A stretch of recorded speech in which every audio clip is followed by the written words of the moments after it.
Selamat siang Bu Eli dan teman-teman.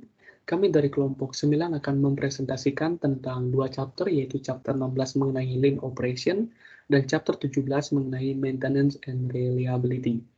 Nah, sebelum masuk ke pembahasan, ada baiknya kami memperkenalkan diri kami.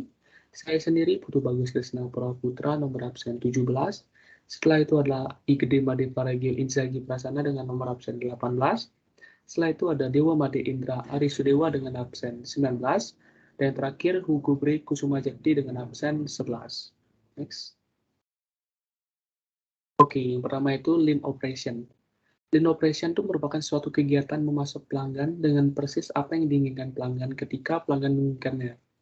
Hal ini dilakukan dengan tanpa adanya pemborosan dan melalui perbaikan secara terus-menerus. Lean Operation didorong oleh alur kerja yang diprakarsa oleh daya tarik pesanan pelanggan. Selain itu pula, ada yang disebut dengan JIT atau Just in Time. Itu adalah pendekatan pemecahan masalah secara terus-menerus dan secara paksa melalui fokus pada throughput dan pengurangan persediaan. Adapun juga TPS atau Toyota Produksi System itu dengan penekanannya pada perbaikan secara terus-menerus, rasa hormat terhadap orang, dan praktik kerja standar sangat cocok untuk jalur perakitan. Next. Oke, yang kedua itu adalah eliminated waste. Nah, di mana eliminated waste itu merupakan produsen ramping itu mengarahkan pandangan mereka pada kesempurnaan. Nah, di mana tidak ada bagian yang buruk, tidak ada inventaris, hanya aktivitas bernilai tambah dan tidak ada pemborosan. Setiap aktivitas tidak menambah nilai di mata pelanggan adalah pemborosan.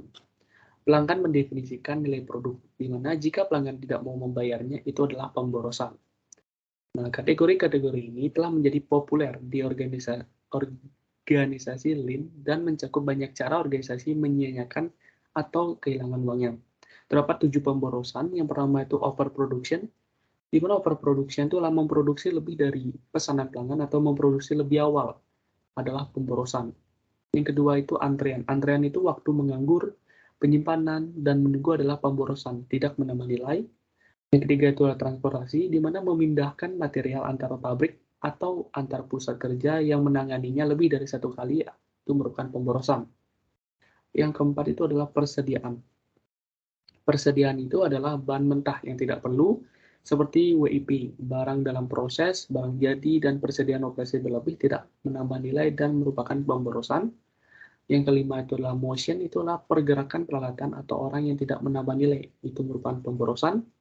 Yang keenam itu adalah over processing, itu merupakan pekerjaan yang dilakukan pada produk yang tidak menambah nilai, itu merupakan suatu pemborosan. Dan yang terakhir adalah produk yang rusak, di mana produk yang rusak itu pengembalian, klaim garansi, pengerjaan ulang, dan scrap itu merupakan suatu pemborosan. Next. Oke, next ada remove variability. Nah, di mana variabilitas itu merupakan setiap penyimpangan dari proses optimal yang menghasilkan produk yang sempurna tepat waktu setiap saat.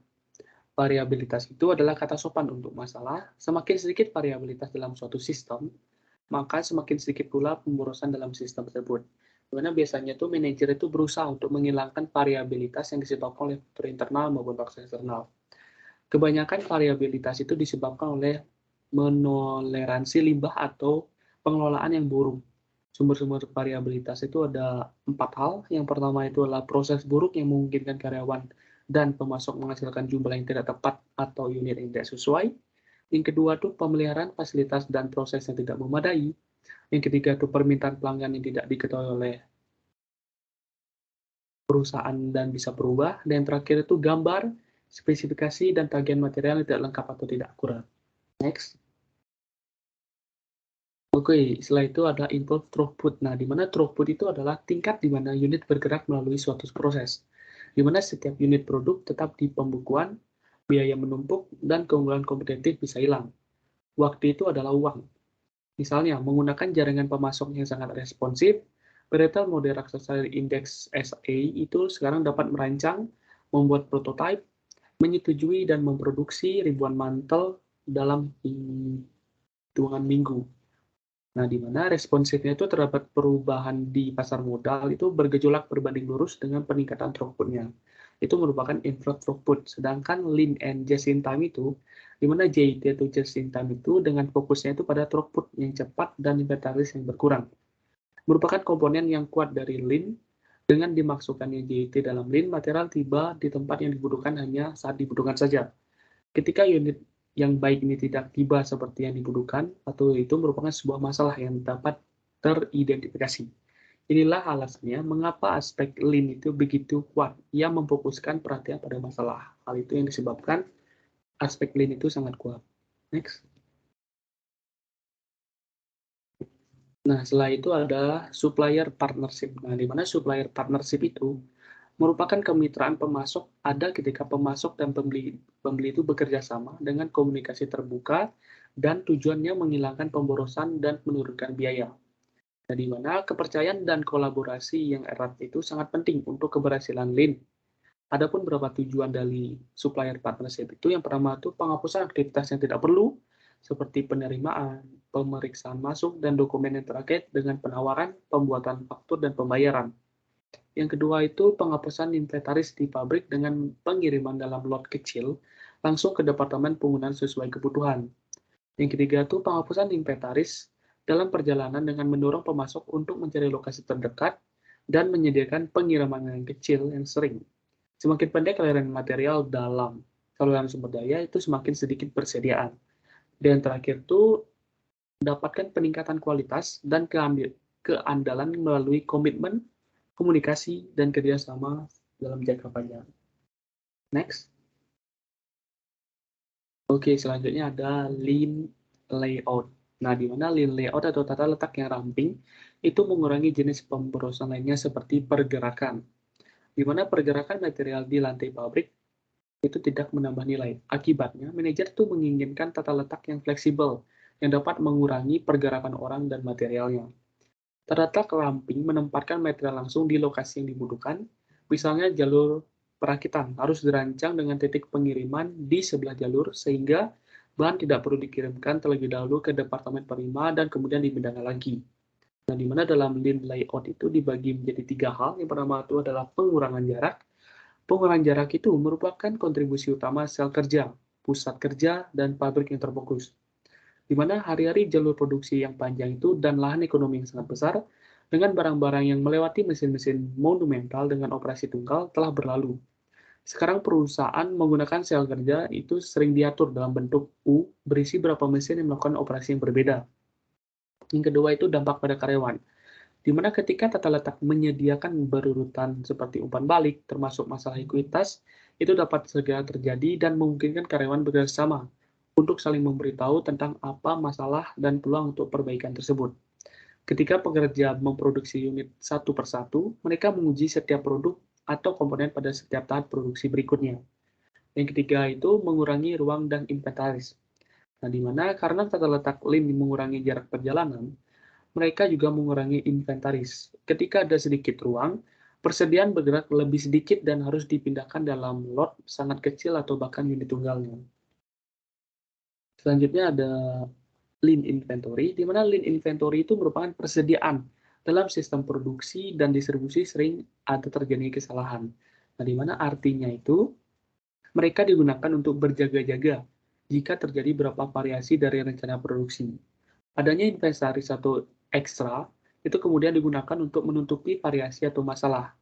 Taktik inventaris itu membutuhkan tepat pada waktunya dan tidak untuk berjaga-jaga.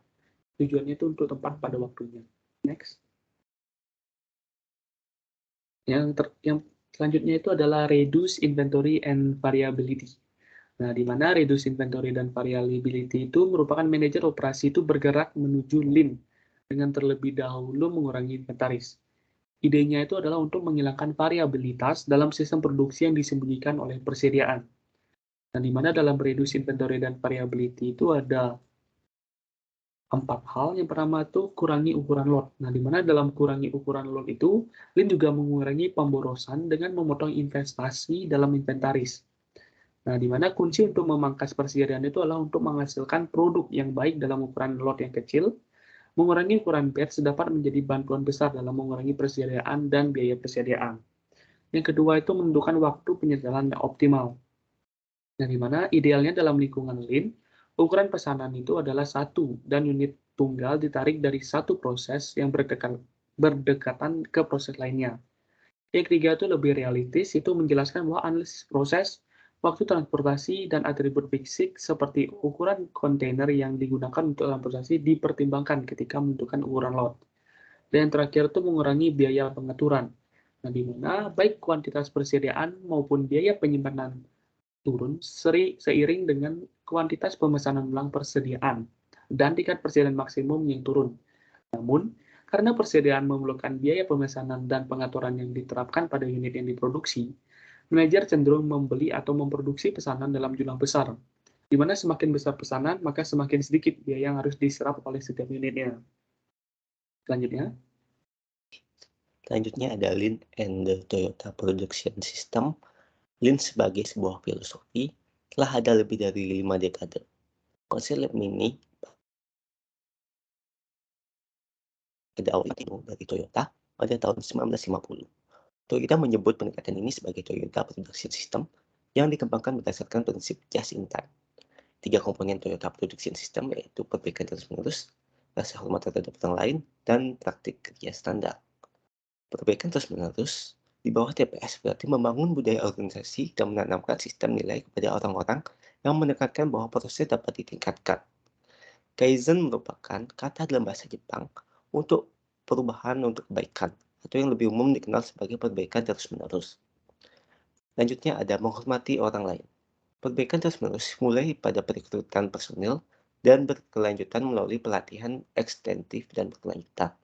Salah satu alasan perbaikan terus-menerus bekerja di Toyota adalah karena nilai inti di Toyota yaitu rasa hormat Toyota terhadap orang lain. Selanjutnya ada proses dan praktik kerja standar. Pekerjaan benar-benar ditentukan oleh konten, urutan waktu, dan juga hasil. Ini adalah dasar untuk proses yang lebih baik. Selanjutnya ada Lean Organization. Lean Organization memahami pelanggan dan harapan pelanggan. Selain itu, organisasi Lean merupakan area fungsional yang berkomunikasi dan berkolaborasi untuk memverifikasi bahwa harapan pelanggan tidak hanya dipahami, tetapi juga terpenuhi secara efisien. Ini berarti mengidentifikasi dan menyampaikan bahwa harapan nilai pelanggan dengan menerapkan alat Lean di seluruh organisasi. Next. Selanjutnya ada Building a Lean Organization. Membangun Lean organisasi itu sulit, membutuhkan kepemimpinan yang luar biasa. Pemimpin menjalankan organisasi tidak hanya dengan alat Lean saja, tetapi juga dengan budaya perbaikan terus-menerus. Membangun budaya seperti itu menghasilkan komunikasi dua arah, terbuka yang mendorong proses yang efektif dan juga efisien. Membangun organisasi yang mendorong perbaikan berkelanjutan dan menerima perubahan dan perbaikan terus-menerus sehingga menjadi kebiasaan adalah sebuah tantangan. Perubahan harus bisa memahami pelanggan dan juga mengurangi aktivitas-aktivitas yang tidak menambah nilai. Next. Selanjutnya ada Lean in Service. Lean Service digunakan untuk peningkatan secara internal yang dipastikan informasi-informasi yang ada dapat disampaikan pada konsumen secara langsung dan juga cepat. Konsumen mendapatkan pelayanan yang efektif dan juga maksimal. Konsep Lean pada continuous improvement adalah menjadi hal dasar dalam kelangsungan proses jasa. Itu juga untuk meningkatkan kinerja pada suatu perusahaan. Sekian dari saya, selanjutnya akan dilanjutkan dengan teman saya. Nah, selanjutnya ada the strategic importance of maintenance and reliability. Di sini, importance of maintenance and reliability memiliki tujuan untuk menjaga kemampuan sistem. Nah, yang dimana sistem harus dirancang dan dipelihara untuk mencapai kinerja dan standar kualitas yang diharapkan. Pemeliharaan mencakup semua kegiatan yang terlibat dalam memelihara kemampuan sistem. Reliability dimaksudkan bahwa bagian mesin atau produk akan berfungsi dengan baik untuk waktu tertentu dalam kondisi yang akan ditentukan. Next. Nah, selanjutnya ada reliability. Sistem ini terdiri dari serangkaian komponen individu yang saling terkait. Masing-masing melakukan pekerjaan tertentu. Jika salah satu komponen gagal berfungsi, untuk alasan apapun, sistem keseluruhan misalnya pesawat terbang atau mesin bisa gagal. Nah, di sini kita membahas kendala sistem dan kemudian peningkatan melalui redundansi. Next. Nah, di sini ada sistem reliability. Sistem ini merupakan peluang sebuah komponen, subsistem, atau sistem melakukan fungsinya dengan baik. Seperti yang dipersyaratkan dalam kurun waktu tertentu dan dalam kondisi operasi tertentu pula, reliability ini mempunyai pengaruh signifikan terhadap kepuasan penggunaan sistem informasi. Next. Nah, lalu ada providing redundancy. Untuk meningkatkan sistem reliability, ditambahkan dengan redundansi dalam bentuk backup, jalur paralel. Redundansi ini disediakan untuk memastikan bahwa jika suatu komponen atau satu komponen gagal, sistem memiliki jalan lain seperti backup redundansi dan paralel redundansi. Mungkin sekian presentasi dari saya. Materi selanjutnya akan dijelaskan oleh teman saya, Hugo. Terima kasih. Saya Hugo, saya akan melanjutkan presentasi dari kelompok kami. Nah, sekarang kita akan membahas mengenai maintenance atau pemeliharaan. Secara tradisional, ada dua jenis pemeliharaan, yaitu pemeliharaan preventif dan pemeliharaan kerusakan. Pemeliharaan preventif melibatkan pemantauan peralatan dan fasilitas bersama dengan melakukan inspeksi dan layanan rutin untuk menjaga peralatan serta fasilitas tetap andal dan dapat digunakan dengan baik. Nah, kegiatan ini dimaksudkan untuk membangun sistem yang memperpanjang umur investasi modal dan menghilangkan variabilitas dalam kinerja sistem. Lalu yang kedua adalah pemeliharaan kerusakan.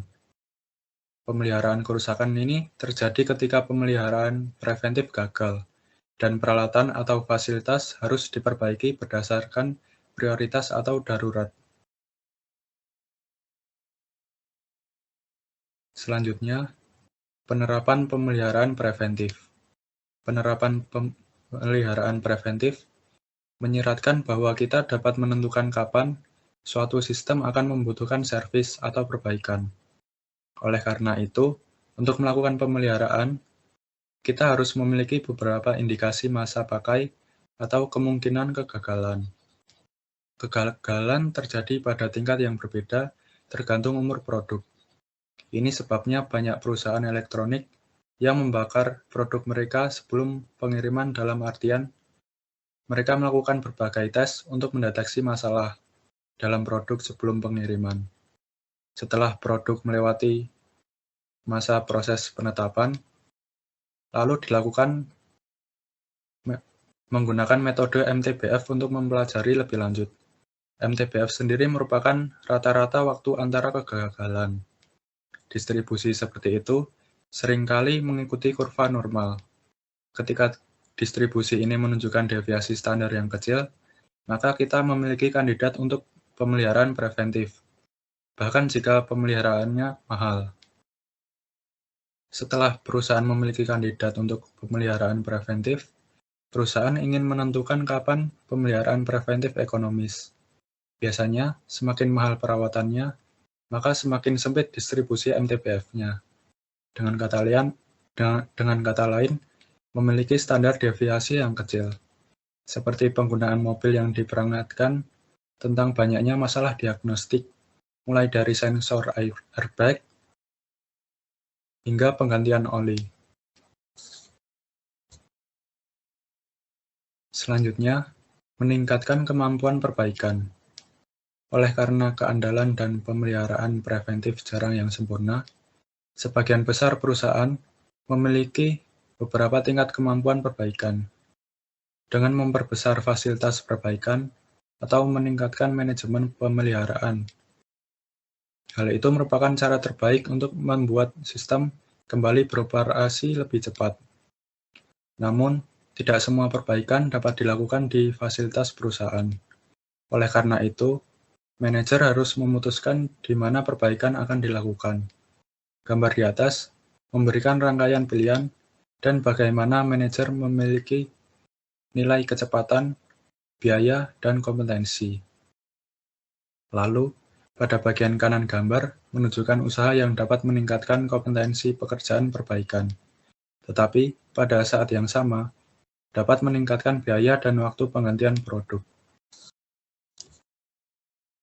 Selanjutnya, pemeliharaan otonom.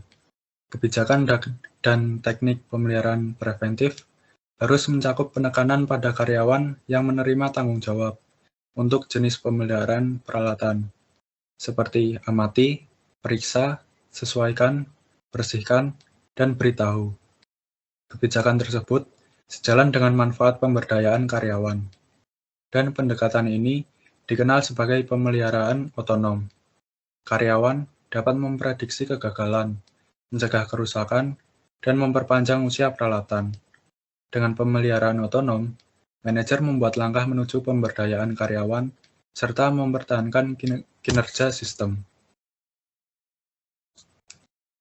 Lalu, selanjutnya adalah pemeliharaan produktif total. Hal ini melibatkan konsep pengurangan variabilitas melalui pemeliharaan otonom dan praktik pemeliharaan yang sangat baik. Pemeliharaan produktif total meliputi yang pertama, merancang mesin yang handal, mudah dioperasikan, dan mudah perawatannya.